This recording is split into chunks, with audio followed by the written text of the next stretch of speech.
Continuamos en el caminar por la palabra de Dios, por su mensaje. Seguimos en el libro del profeta Jeremías. Y para esta oportunidad, pues vamos a trabajar en un título importante que denota uno de los elementos más difíciles, dicho hasta por consagrados, de acatar, de cumplir, de vivir, que algunos piensan que es la castidad y en realidad no lo es la obediencia. La obediencia es lo que realmente lima, nos pule o nos elimina, es como el antimicótico que salga de nuestro corazón, todo lo relacionado con la arrogancia, con la soberbia, con la vanidad inclusive. La obediencia no es ciega, obedecer no es no pensar. La obediencia a Dios y a lo que viene de Dios, inclusive aquellas cosas que nos dicen todavía no, aquello que creemos que es un batacazo y que se tiene que dar, pero nos ponen un freno. A mí me cuesta eso mucho.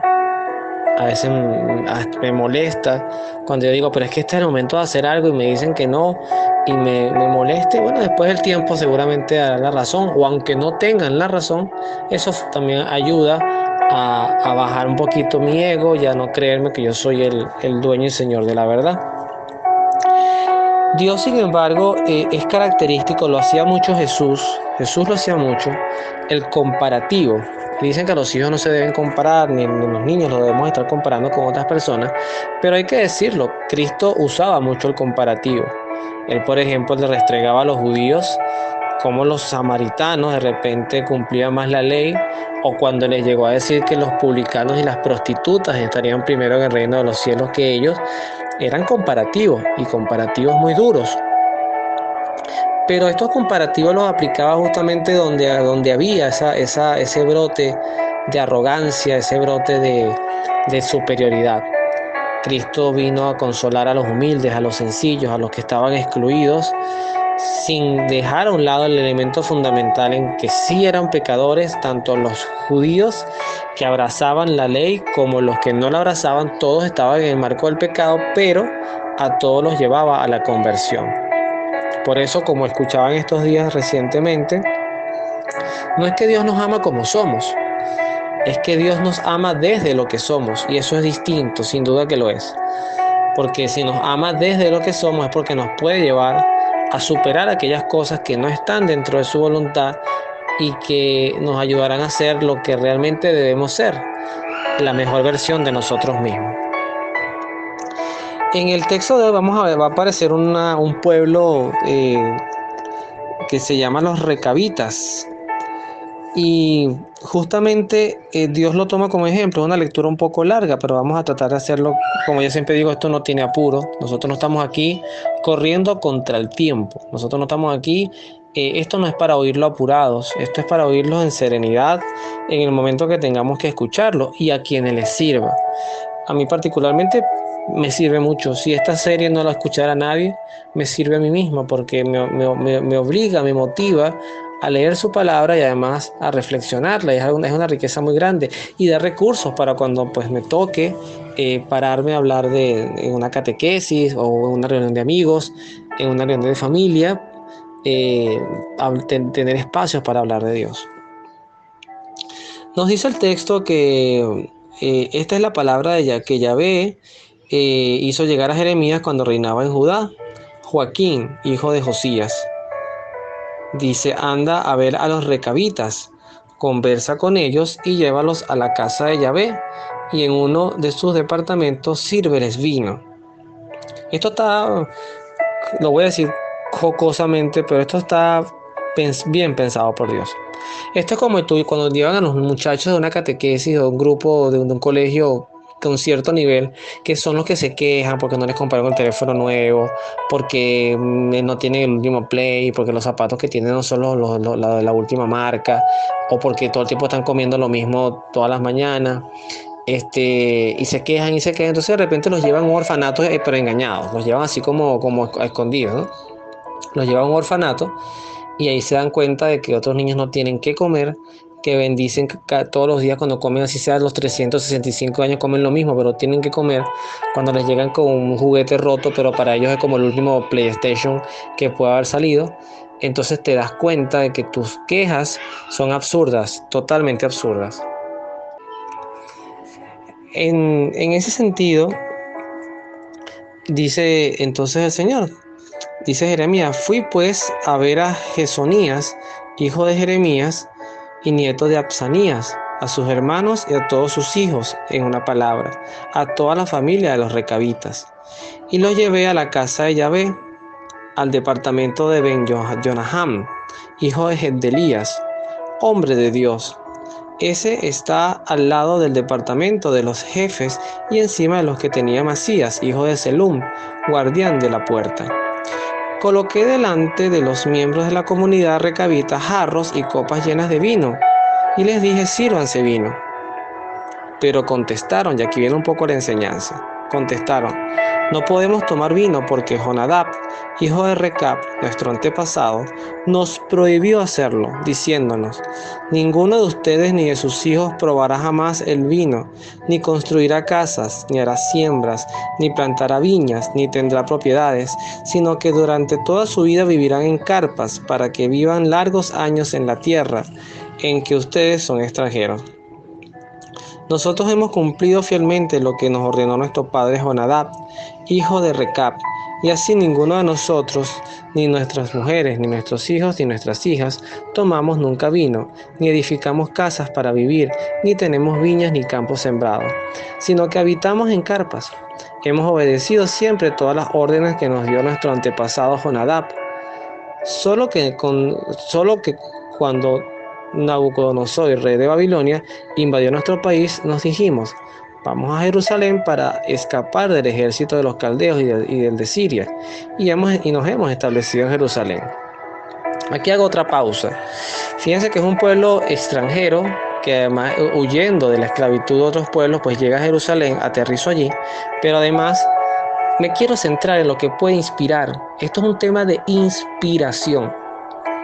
Cuando tú admiras a alguien y respetas su memoria, pero además con algo que es un innegociable para ti,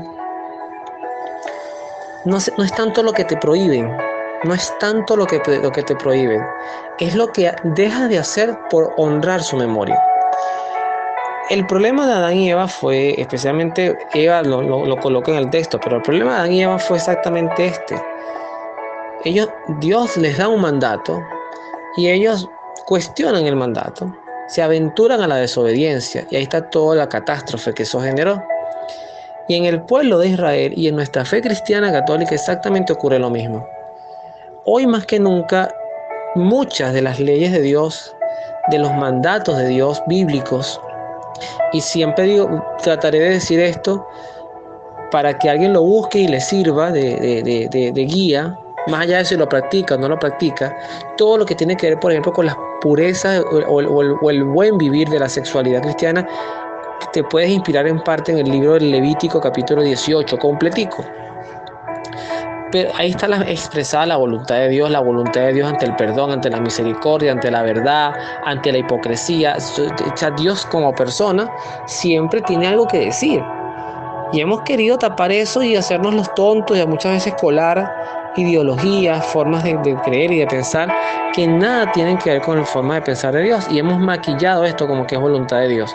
Y estos necabitas, inspirados en un hombre llamado, vamos a buscar, Jonadab, hijo de Recab, les dio un mandato, pero así sería el nivel de inspiración que este hombre dejó, que todavía sus descendencia siguen honrando este mandato. Ahora, ¿a dónde quiere llegar Dios con todo esto? Entonces vea lo que Yahvé le dice a Jeremías. Esto dice Yahvé de los ejércitos de Israel: anda a decirle a los hombres de Judá y a los habitantes de Jerusalén. Aquí viene la exclamación. Ojalá que esto les sirva de lección de cómo se obedecen mis palabras. Se han cumplido las órdenes de Jonadab, hijo de Recab, que prohibió a sus hijos tomar vino y no ha bebido hasta la fecha por obedecer la orden de su padre. En cambio, yo les he hablado a ustedes sin parar, insistentemente, y ustedes no me han escuchado. Les he mandado repetidas veces a todos los servidores, los profetas, con este aviso: dejen el mal camino que llevan y mejoren su conducta. No anden tras otros dioses para adorarlos, y solo entonces podrán quedarse en la tierra que les di a ustedes y a sus padres. Pero no me han oído ni me han hecho caso. Mientras que los hijos de Jonadab, hijo de Recab, cumplieron la orden que le dejó su padre, este pueblo, en cambio, ni siquiera se ha parado a escucharme. Palabra de Dios, te alabamos, Señor. Es una estrategia. Por eso les digo, aunque algunos critiquen las comparaciones, y yo sí creo que las comparaciones a veces son tediosas, son antipáticas, Cristo las usa y Dios las usa para, a veces, lo voy a decir en mis palabras, así no lo diría el Señor, pero restregarnos en nuestra cara que a veces somos creyentes del físico por fuera, pero que interiormente nuestro corazón no está ni cercano a muchas de las cosas que Dios nos pide: inspirar. ¿Ustedes se imaginan que nosotros podamos lograr en nuestros hijos inspirarlos en que no tuviéramos que andar con angustias, porque los inspiramos bien además, para que no consuman drogas, para que no practiquen una sexualidad antes de tiempo, ni desordenada, ni viciosa, ni lujuriosa, ni pornográfica, para que no sean corruptos, para que no sean mentirosos, para que siempre hablen con la verdad, traiga las consecuencias que traiga, para que sean personas de honradez probada, para que no sean alcohólicos, para que sueñen con tener familias constituidas, porque además es lo que inspira a Dios. O sea, Dios inspira eso, Dios inspira las cosas buenas, las cosas estables, las cosas seguras. Pero si nosotros seguimos inclinándonos por el camino de escuchar al mundo y querer adaptar el mensaje del mundo al mensaje de Dios, es lo que entonces termina pervirtiendo, contaminando el sentido final de la salvación. Por eso se dice insistentemente de los tres enemigos de todos los seres humanos, que es el demonio, la carne y el mundo. El problema de Adán y Eva, vuelvo a tomar este ejemplo, es que Eva se sentó a escuchar al demonio. Cuando tú te sientas a escuchar al demonio, el demonio te va a convencer, porque es súper habilidoso. Hay una película que se llama El abogado del diablo, que trabaja Al Pacino y Keanu Reeves es el protagonista principal, y Al Pacino es el diablo. Y es una película que no recomiendo para niños, pero hay una parte que él tiene un diálogo, entonces él habla como la ironía de Dios, la hipocresía. Te pone para comer, pero te dice que no comas. Te pone para tocar, pero te dice que no toques. Entonces define a Dios como un sádico. Y si tú te pones a dialogar con el demonio, te va a convencer. Porque yo no puedo darme placer, porque yo no me puedo dar gustos, porque yo no puedo pensar en mí mismo si nadie piensa en mí. O sea, el pensamiento del egoísmo. Yo siempre recomiendo, y créanme que yo me he codiado con esto. Yo me he llegado inclusive a cuestionar en estos tiempos, sobre todo, el sacramento de la reconciliación, pero voy a explicar por qué. Y ojo, es una herejía, es una tentación. Lo digo con mucha vergüenza, pero lo he hecho. Creo que tiene mucho elemento diabólico, pero voy a explicar por qué. Porque lo que viene a mi mente es: ¿para qué confesarme si el Padre es lo que me va a justificar mis pecados? Me va a decir: no seas tan duro contigo, me ha pasado. O porque nunca consigo a alguien disponible para confesarme, porque para eso a veces no hay tiempo. O porque a veces siento que mis confesiones más sinceras son las que hago directamente con Dios. O porque a veces siento que hay cosas que me da pecado decirle al Padre, que además me conoce. Porque además también he visto coqueteos de sacerdotes o religiosas que, wow, cosas que tú les cuentas como que termina siendo el chisme público de toda la comunidad. Entonces esas tentaciones te las coloca el demonio y te hacen cuestionarte algo que es incuestionable, que es que Dios perdona, sí, siempre. Ahorita yo le puedo pedir perdón y me va a perdonar, pero que el sacramento tiene un propósito diferente, porque el sacramento es recibir de Dios algo, una fuerza, un poder, un aire que nos libera. Entonces es muy preocupante cuando el cristiano se separa del camino de la obediencia. cuando empezamos a agarrar el catecismo y lo despreciamos. A mí me sorprende, he tenido varias experiencias en diferentes lugares. Me sorprende ver catequesis donde ya ni siquiera se toca, pero es que ni se airea un poco el Antiguo Testamento. Lo único que se rescata constantemente del Antiguo Testamento pareciera que es el Génesis y la historia de Moisés, más nada. Más nada. Después ahí, evangelio, evangelio, evangelio, algunas carticas de San Pablo, evangelio, evangelio, evangelio, mostrando solamente el rostro bueno, el rostro del Dios misericordioso, el Dios que te ama, que tu amigo, que recuerdo una experiencia que tuve, yo estaba como haciendo apoyo a una catequesis y me estaban hablando de los valores. Un tema que además también es muy complejo porque ¿qué es un valor? Bueno, aquello que tu corazón atesora y que guía tus conductas, tus pensamientos. Esos son tus valores. Tus valores pueden ser antivalores, pero tú lo puedes tener como un valor. Entonces el principal valor de un cristiano debería ser Dios y el pensamiento de Dios. Y entonces él me decía, así me preguntaba, ¿y usted, Luis, qué valor y qué antivalor nos pudiera comentar para colocarlo aquí en la pizarra? Y yo le digo, la corrupción. Y él se queda así y me dice, no, pero eso es muy fuerte para los niños. Y wow, imagínate, si tú a los niños no les puedes hablar de corrupción, pero te manejan todos los elementos pornográficos habidos y por haber, y todas las groserías además habidas y por haber, y son capaces de mentir, entonces ¿qué estamos educando? O sea, ¿qué es lo que estamos tan maquillando de la fe? ¿Hacia dónde nos estamos dirigiendo? Yo no estoy diciendo que nosotros vamos a agarrar una catequesis a hacer a los niños sentirlos unos miserables, ¿por qué no?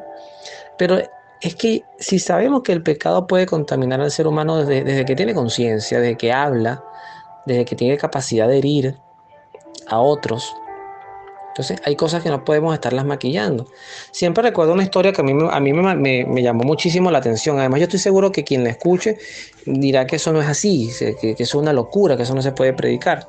Hay una señora que se llama María Sima y ella debe haber muerto, que ella es conocida porque ella se le aparecían almas del purgatorio. Lo que voy a decir no es doctrina, no es obligatorio creerlo, pero ella estuvo acompañada de sacerdotes, de asesores espirituales, y hasta donde entiendo, pues sus escritos tampoco pecaban de herejía. Usted puede creer en ellos, no, pero heréticos no son. Pero ella contaba la historia de unas morochas, o de una morocha de 4 años, que estaba en el purgatorio. Y eso asombró muchísimo porque como una niña de 4 años, bautizada seguramente, puede estar en el purgatorio. O sea, ¿qué puede hacer un niño de 4 años en el purgatorio? La explicación que daba María Sima, que le había dicho a la niña, era que ella, cuando su hermanita estaba pequeña, el papá les había regalado dos muñecas idénticas para que jugaran. Y la de ella se rompió. La de ella se rompió y ella, a escondidas, sin decirle a nadie, se la cambia a su hermana y ella se queda con la muñeca buena. Cuando su hermana se despierta o busca su muñeca, ve a su muñeca rota, no entiende lo que está pasando, comienza a llorar y le genera una enorme tristeza. Al pasar el tiempo, esta niña muere, no sé si a los 4 o los 5, pero ella murió. Y por esta acción tan tonta, tan absurda, pero que más a mí me hace recordar lo que dice el Apocalipsis, que nada impuro entrará en él, es decir, nada impuro entra al cielo. Usted no puede entrar al cielo ni con pecados veniales. Por eso es que hay un estado de purificación del alma que a mí me parece súper lógico además, totalmente comprensible, y bendito Dios que exista el purgatorio, que además es dogma de nuestra fe. Me parece que es muy lógico, pero ella explicaba que ella tuvo que ir al purgatorio no porque haya cambiado la muñeca, sino porque ella estaba consciente, ella tenía en su conciencia que ella al hacerlo le iba a generar un dolor a su hermana, y aún así eso no le importó, y ella hizo esa acción. Entonces ahí vemos nosotros un poquito hacia dónde va el tema de la salvación. Es complejo, pareciera imposible, pero no lo es. Pero si nosotros nos seguimos flotando boca arriba, con los pies estirados, con un martini así o una Cuba Libre en el borde de una piscina, que sería el mundo, disfrutando y viendo las estrellas y diciendo que sabroso es mi vida y que bien me la estoy pasando acá. Y bueno, yo lo que quiero es paz, tener dinero, darme mis gustos, que en mi casa no falte mi comida, vivo mi trinchera. Y así se nos va pasando la vida. Y nos seguimos sumergiendo en esa vida que además se hace finita, que además con el pasar de los años, yo le decía a mi esposa en estos días, en un parpadear, yo te lo decía por uno de sus hermanos que tiene ya 21 años, y decía, en un parpadear te comes 20 años de tu vida, ya yo tengo 40. y en un parpadear te comes la vida. Y ya yo tengo canas. Y ya yo no tengo la misma fuerza y me duele la espalda y me duele el cuello y a veces duermo mal y a veces me da temas estomacales por una mala digestión porque ya hay cosas que pareciera que no puedo empezar a comer. Ah, pero eso está allí, la vida va pasando. Entonces por aquí no son los tiros. Los tiros de la felicidad no están en esta vida, sin duda que no. A mí me hace feliz hacer feliz a los demás. Eso lo he aprendido recientemente, créanme que no tiene mucho tiempo. Hacer trabajos para los demás y pensar ya en dejarle algo a mi hijo, como este tipo de materiales, eso me hace feliz. Pero no me hace feliz ese tema, esa obsesión de buscar dinero, placer. Pareciera que estoy en otra onda y con mi esposa igual, que la amo muchísimo y que yo ahorita me dedico a eso, a estar estable en mi casa, a no estar buscando afuera, pero siempre mantenerme en vigilia, pero no estar buscando afuera lo que no se me ha perdido.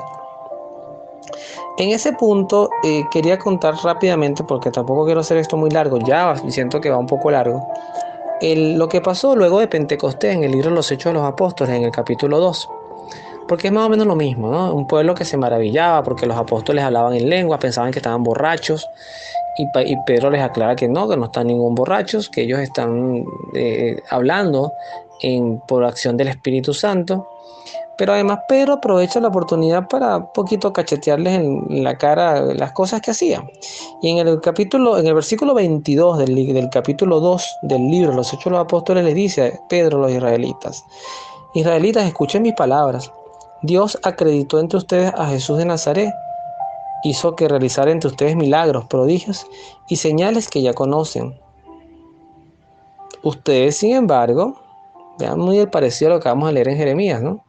Ustedes, sin embargo, lo entregaron a los paganos para que lo crucificaran y así morir en la cruz.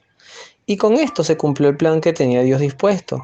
Pero Dios lo libró de los dolores de la muerte y lo resucitó, pues no era posible que quedase bajo el poder de la muerte. ¿Qué nos dice Pedro con esto? Bueno, lo básico, lo que decía Dios, Dios Padre a Jeremías. Oye, incansablemente les he hablado y no me han parado. Hasta les mando a mi hijo, diríamos ahora tomando el texto de Pedro, hasta les mando a mi hijo para que lo escuchen, y lo que hacen es entregárselo a los paganos, serían los romanos, a los paganos para que lo crucificaran. O sea, así es como nosotros le pagamos a Dios todos esos esfuerzos incansables porque le escuchemos y porque cambiemos nuestras vidas. Yo, por ejemplo, veo el ejemplo de María en el siglo XX, María entre el siglo XIX, pero sobre todo el siglo XX, especialmente con Fátima. Hay otras apariciones que están todavía en cuestión de estudio, Medjugorje, Garabandal, pero el mensaje es el mismo. Oye, conversión, ya el tiempo se acaba, recapaciten, esto no puede seguir así. Ya vemos que el mundo está como cambiando, inclusive, si, así sea porque Dios no existiese, que no es punto para mí que tratar, pero el mismo planeta nos está hablando.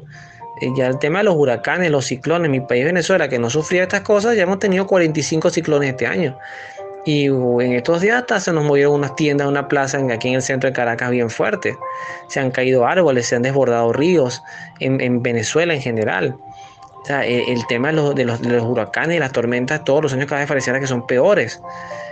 El planeta también está hablando. Algo no estamos haciendo bien. Por un tema de conservación, el Papa lo dijo, no estamos cuidando nuestra casa común.